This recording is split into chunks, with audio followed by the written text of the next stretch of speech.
fairly new to Illinois. I'm still learning my geography. Want to welcome Carolyn and begin this lunch session. A couple of housekeeping items before we go on. Everybody is muted. You will have the ability to mute or unmute yourself.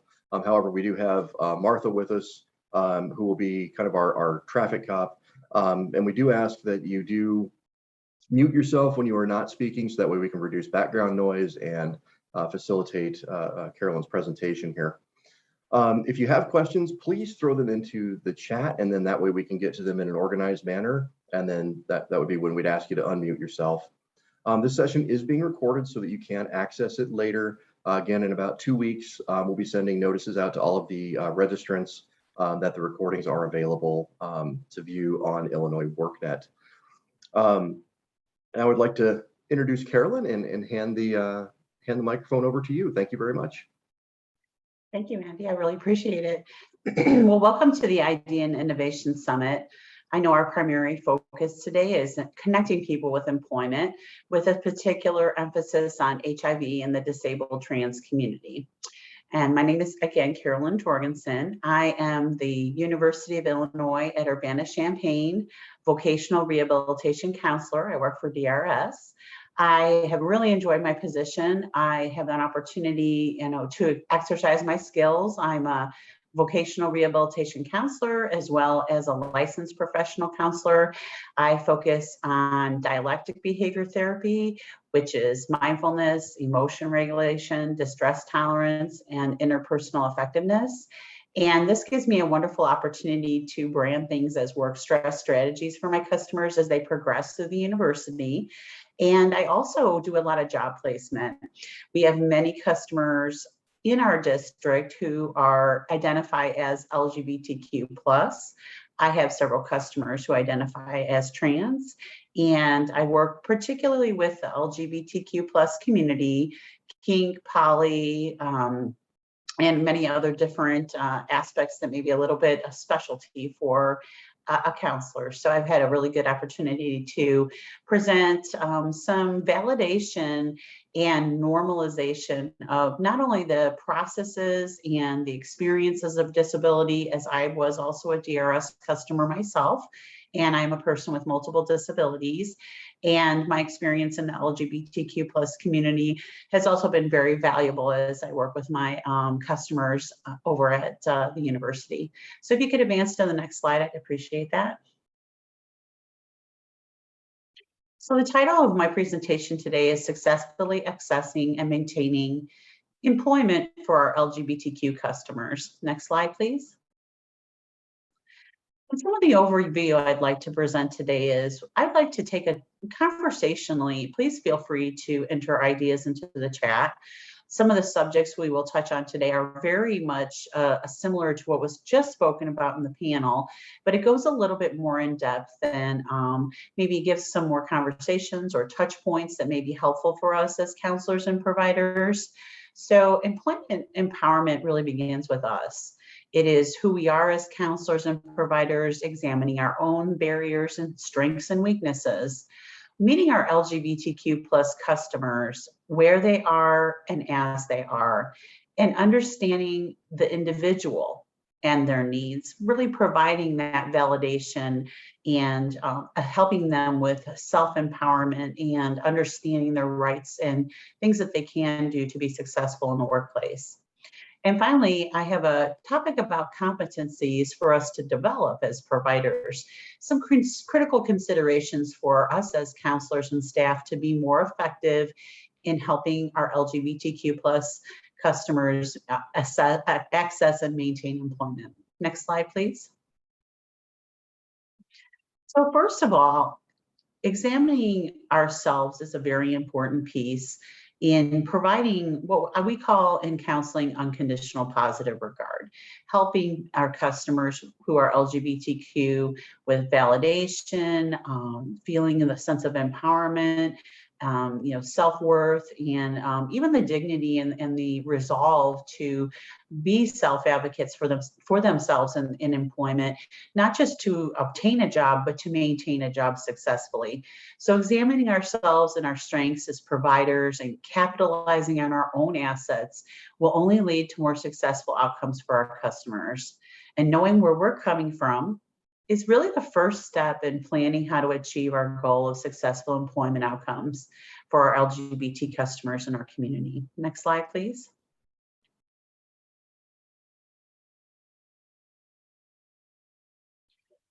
For some of us, relating to members of the LGBTQ plus community is very easy and very fluid. We have a high comfort level with relating to people of different orientations or being trans or anything else that may be in the community.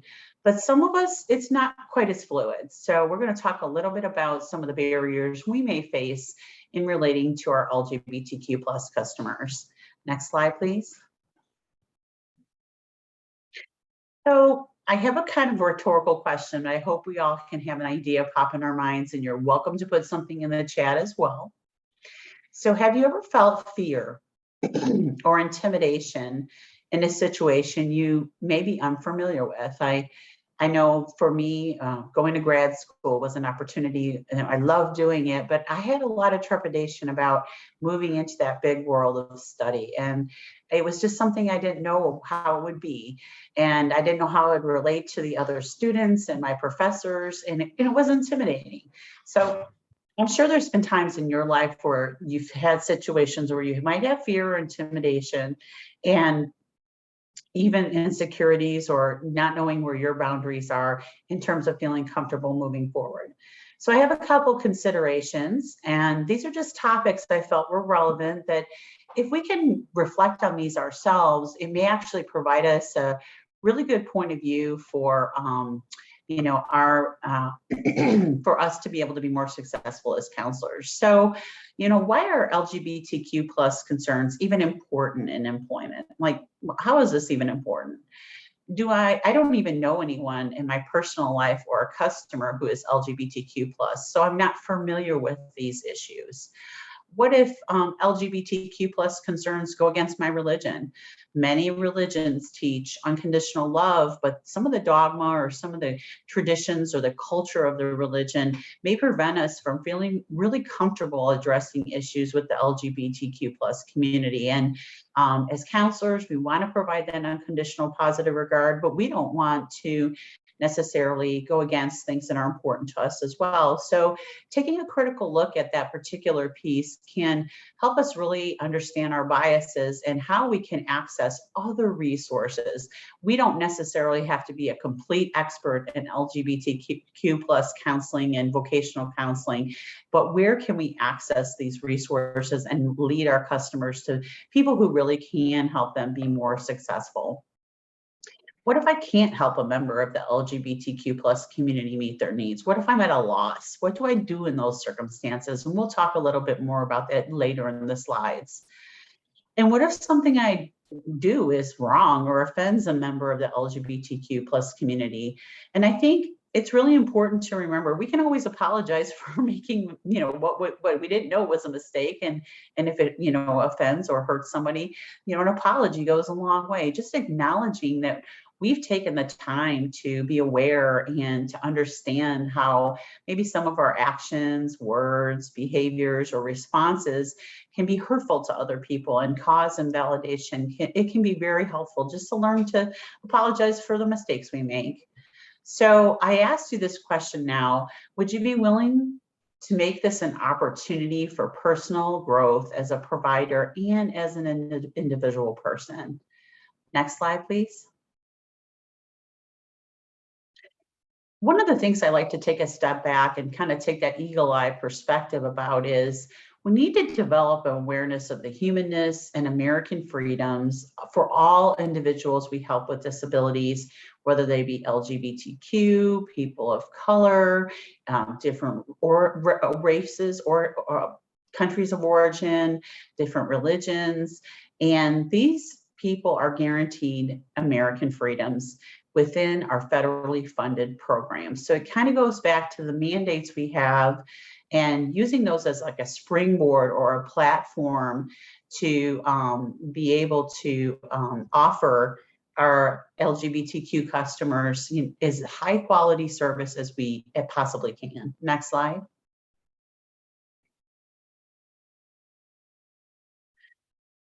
Meeting our customers where they are and as they are is also very important. Practicing unconditional positive regard, it's kind of a counseling practice for all of us as counselors and providers. And this is important for all of our customers. And we work with people with disabilities, which presents an exceptionality as they're approaching the world of work. But one of the most important aspects of employment stability that I did many different interviews for this particular presentation. I interviewed many, many people. And one of the things they always reported was that employment stability and success in the workplace really stemmed from their self-acceptance and their resiliency as a member of the LGBTQ plus community. It wasn't just not having things happen or things happening, discrimination, microaggressions, maybe some marginalization that they felt either in the workplace or within their family or within the community, but their self-acceptance, their self-worth, their resiliency is something we can really foster as we work with our customers as counselors and providers. And it's, kind of begs the question, how do we do these? How do we do this? And one of the most important things I've noticed is, like was mentioned in the panel earlier, trauma, validation of trauma and validation that these are normal experiences, the disability experiences are normal parts of the human experience.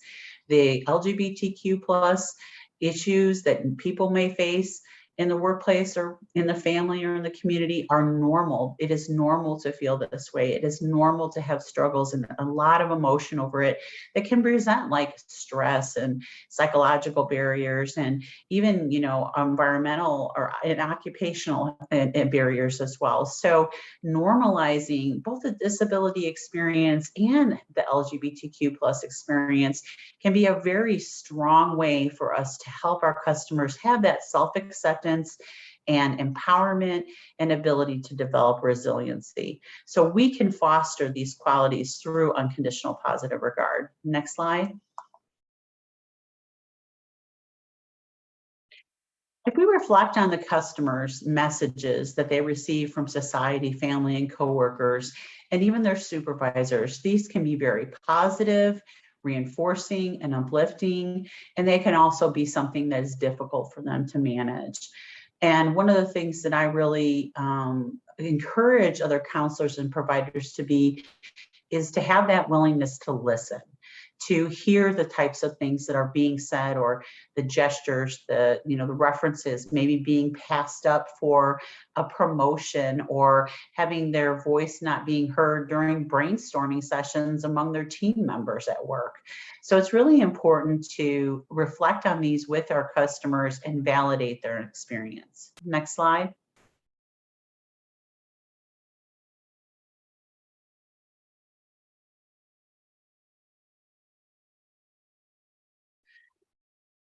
And again, realizing that our LGBTQ plus customers with disabilities face dual or more exceptionalities that may result in discrimination in society and the workplace.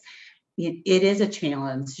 One of the things that one of the people I interviewed mentioned was that his physical disabilities, having a prosthetic, missing digits in his hand, and having some facial disfigurement from surgeries was actually more of a barrier than his LGBTQ plus experience. And I've also heard this from people who use wheelchairs, power wheelchairs, or manual wheelchairs, that physical disabilities can, and the discrimination felt from those particular aspects of their experience can be as significant or more significant than their LGBTQ plus, membership in the community. So it's important for us to really get to know our customers as individuals and help them overcome the barriers they may face from whatever aspect or from whatever feature is their exceptionality. Next slide.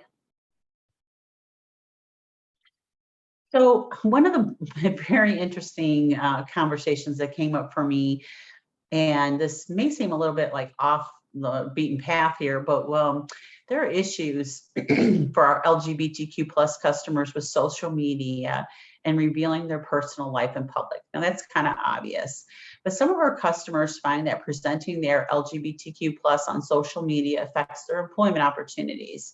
Many of the customers and individuals I interviewed said they don't want their potential employers, especially when they're in temporary work or they're working in extra help, to know anything about their LGBTQ plus status. They really don't, because they believe it will affect them in the hiring process and may be something that they would be passed over for permanent hire.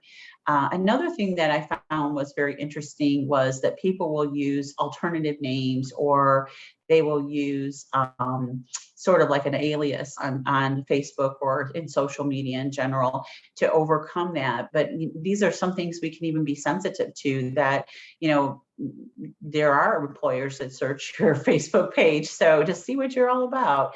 So it's one of those things that, you know, can really be a barrier for our customers, that acknowledging that this can be a stressor and kind of a feeling of dislocation from, you know, their friends and family, because people might not be able to look them up from high school if they have an alias. So this can also be sort of like an ongoing irritant to people and a stressor. Next slide, please.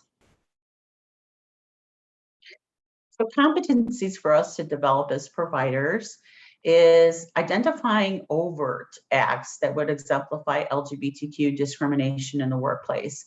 These topics would include hiring, firing, promotions, access to benefits, and work conditions. And many of the individuals I interviewed talked about pronouns and using names on applications. And that would be a part of the hiring process, and knowing how to represent themselves accurately for who they are and their experience on their application materials.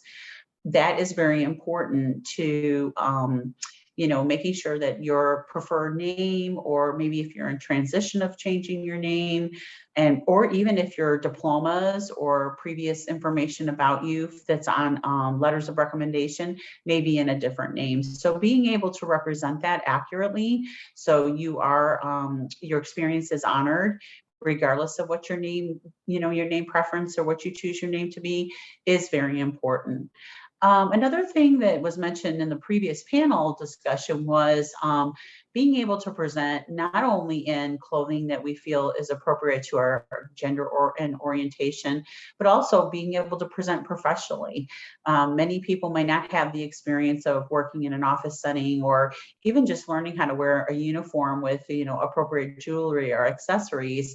So educating our customers on things that would help them in the hiring process can actually be very helpful. Not to limit them or to tell them what to do, but like I mentioned in the panel, wearing a fishnet shirt with revealing your undergarments is not necessarily the most appropriate type of clothing. But one of the things that it was kind of fascinating for me when I learned about my interviews is that people may have limited financial resources. So we'll talk a little bit more about this towards the end, but thinking in your mind of where you can find resources, such as resources for clothing, professional clothing, maybe some clothing closets that have some specific business related attire, especially for our low income customers, and many people with disabilities, especially those coming off Social Security, may have limited access to those professional clothes for interviews. And so that has really has a lot to do with the hiring process. There are definitely overt acts of discrimination for the firing process. Maybe people have supervisors that are very limited in knowledge about the LGBTQ plus community, or have a particular religious faith that condemns homosexuality. And so many people have faced discrimination in the firing process. Promotions can also be overlooked.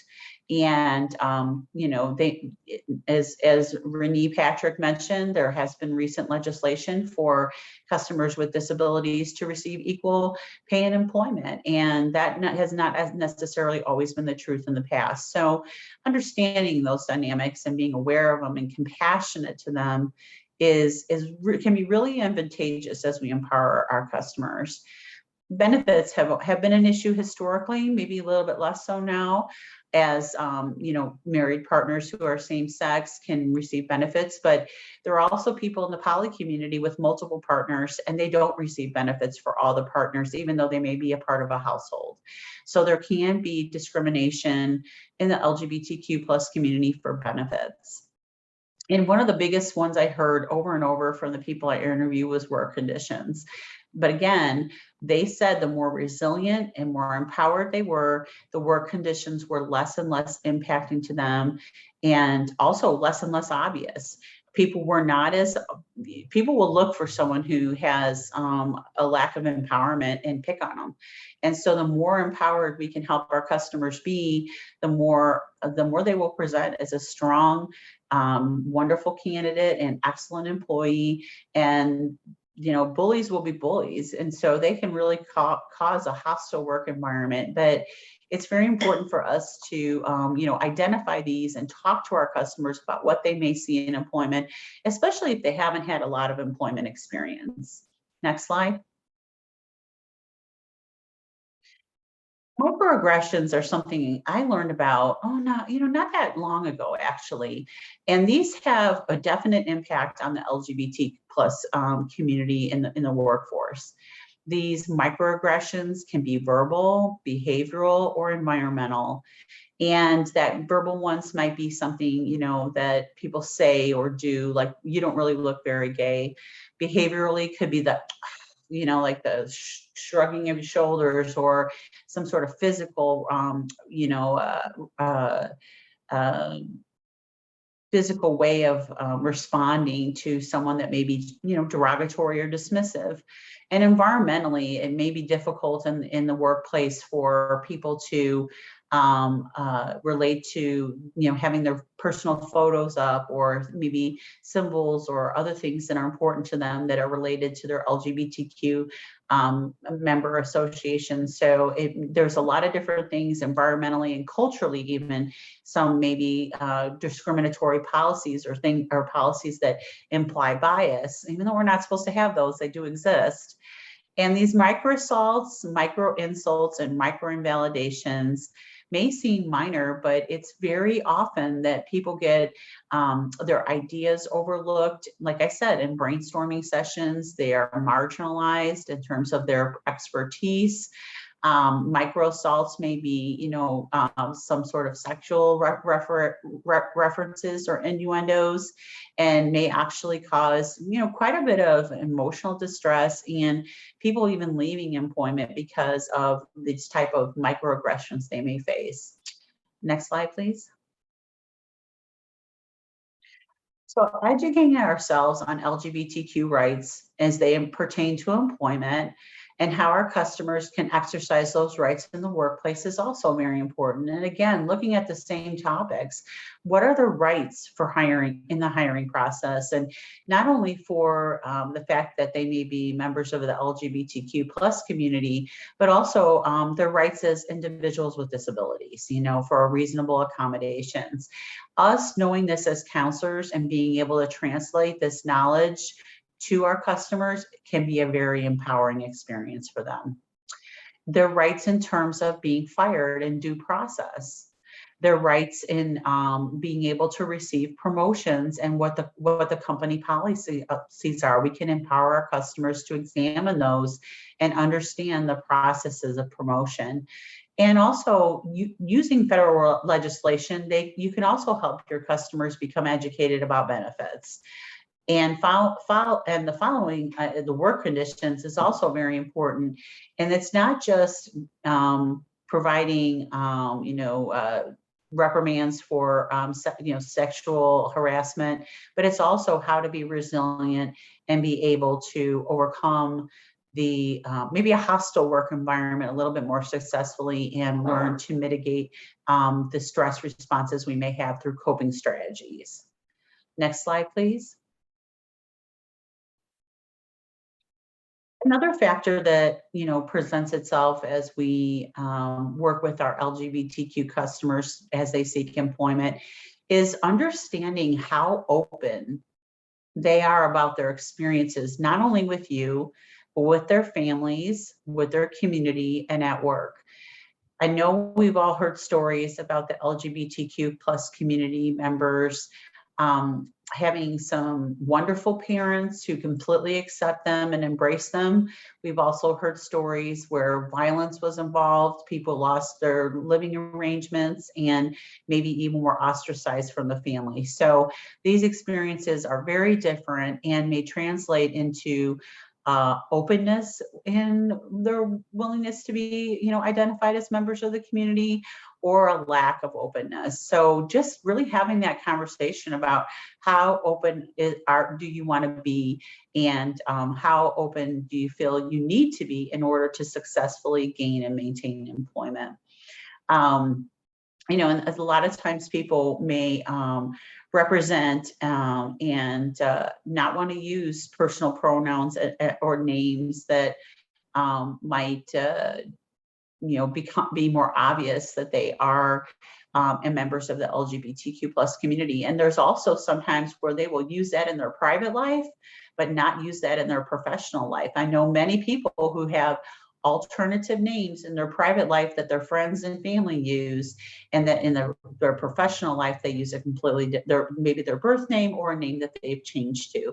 So we need to honor their what they feel is important and their preferences as we teach them to become empowered to do the things that are right for them. Next slide.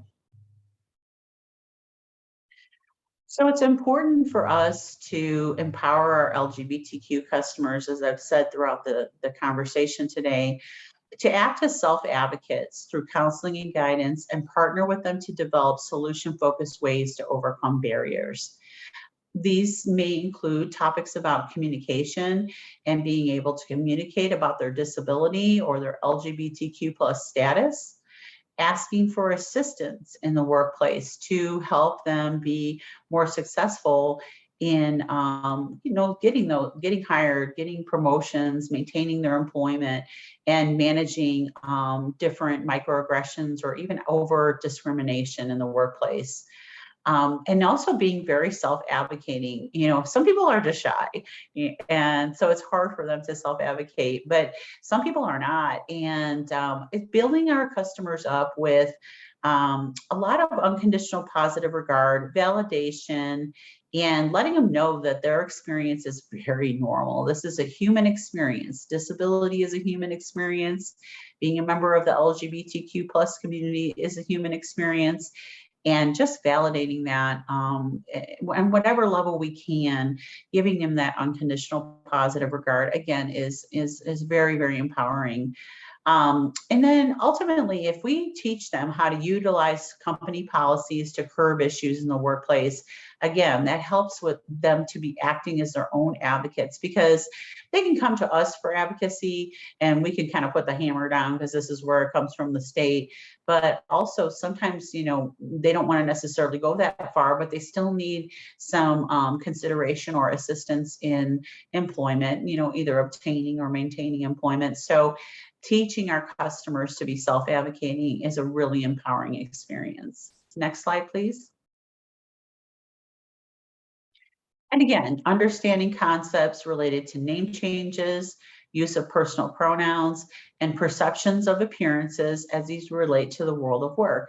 And in particular, our LGBTQ plus customers who are trans, this can definitely, all three of these can be very applicable.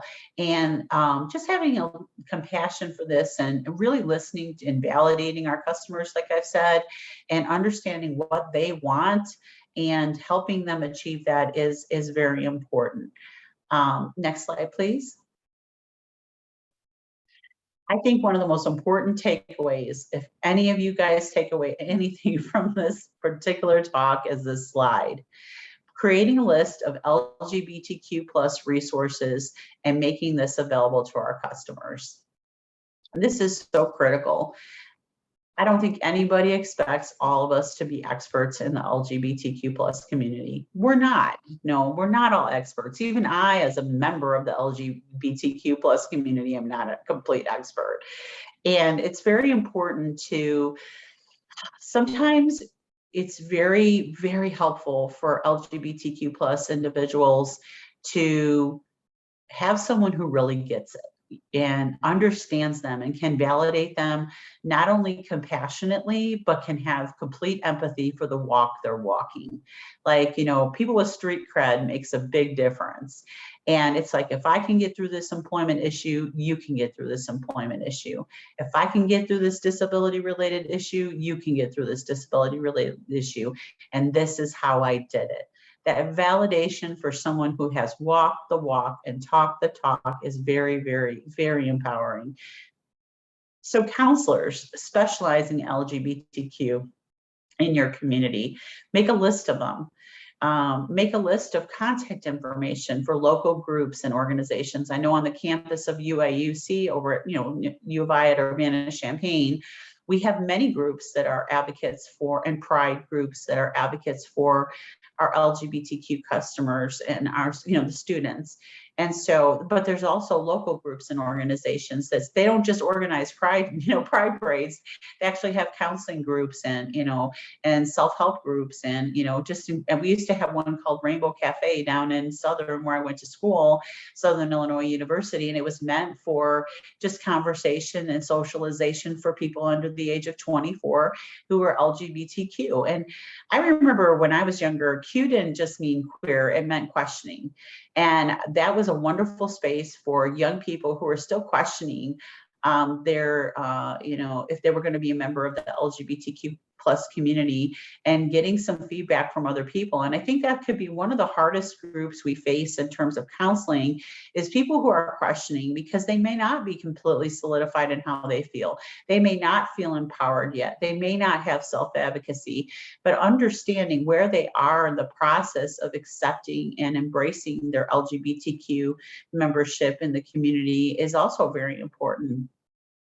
So also I'd like to talk a little bit about national groups and organizations. There's GLAAD and other trans, community organizations. And, I have a little slide at the end about the history of LGBTQ and, especially in the 20th and the 21st century. And there are many national groups and organizations. If you have that contact information, people can look things up that are empowering to them so they can be self-advocates. And that can be really helpful. And finally, another thing we could think about when it comes to creating a LGBTQ plus resource list is legal supports. We can do advocacy, write letters as counselors or providers. We can, help with educate employers on their employees' rights.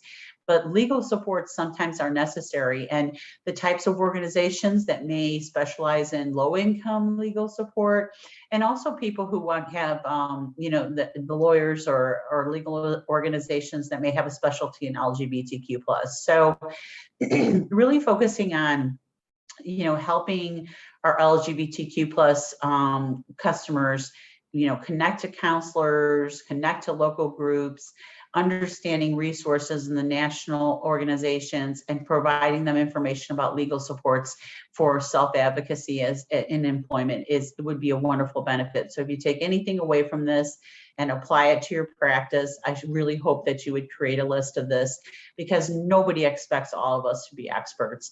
We would like to rely on the experts to really provide that empowerment so people can be self-advocating. Next slide, please. And again, going back to fostering that growth and resiliency in ourselves as providers, and then translating this to our LGBTQ plus customers, we need to have a sense of self. our self-acceptance, knowing and advocating for equal rights, and our connection to the LGBTQ plus community is very important. And just translating that unconditional positive regard to our customers as they become empowered to be successful, seeking and obtaining and maintaining employment. Next slide, please. And here we are. We have been going a long way. We have been, we've made a lot of progress, especially in the 20th and the 21st centuries. And many of you are aware, because you may be providers or counselors yourself, that vocational rehabilitation has been a feature of the commitment of the American people for people with disabilities for over 100 years. And it's what we see in the LGBTQ plus community is very, very similar. A lot of our historians point out the Harlem Renaissance as not just a time for, social activism for people of color, or the opportunity for that to be, the wellspring for all the growth we've had, but also an opportunity for the LGBTQ plus community to really be noticed. The Society for Human Rights was one of the first organizations that was developed for national, advocacy. And then we have like Christine Jorgensen was one of the first trans people to really be out in public and make a, public stance and, work in the community that way. Another remarkable piece I have here is that Illinois becomes the first state to decriminalize homosexual acts between two consenting adults in private. So before 1962, that was illegal in all states. So it's really been, a tremendous move forward in the past 100 years, or less, that we finally see this, and Illinois being a flagship in that as well. We know about gay pride marches. They started in about the 70s. Elaine Noble was one of the first congresswomen who was LGBTQ. And we talked a little bit earlier about the AIDS epidemic being such a crisis in the LGBTQ plus community. There's been many Supreme Court decisions, the Defense of Marriage Act and the repeal of those things as well. And the opportunity for people who are LGBTQ to actually marry. So, their fellow partner if they're same-sex partners. So this is actually from a website on LGBTQ history. It was very fascinating and I really enjoyed reading it. It was a good reminder to me and really reminded me that the struggle for disability rights and advocacy has very much paralleled the LGBTQ plus history as well. So we're seeing kind of a hand-in-hand movement for people who have, whether it be a disability or, people of color or LGBTQ plus people. We've had an outpouring of advocacy and rights in the last, basically the 100 years. So next slide, please. So again, here's some information about me. Licensed rehabilitation counselor, certified rehabilitation counselor, and and licensed, and also specializing in the LGBTQ plus community. I really enjoyed giving this talk, and I see a lot in the chat. But if you have any questions at this point, here's my contact information at illinois.gov and my cell phone number for work. So if there's anything you have any further questions on, or you'd like to have a private conversation with me, please feel free to reach out. And I would love to have more conversations with all of you in the future. So thank you very much. Next slide. And that's it. If you have any particular questions of me, I would be happy to answer any. I didn't see a lot in the chat, but so I'm really excited that you all were here for my conversation. I didn't want to keep it too long. I wanted to make sure we ended on time, but give you a couple minutes in case you have any questions, or maybe you need a bathroom break because you've been eating your bacon, lettuce, and tomato, or your peanut butter and jelly over this meeting. So I just thought I would end with that little, kind of joking note. So if there are no further questions, then here we are. Thank you. Thank you, Carolyn. That was absolutely fantastic.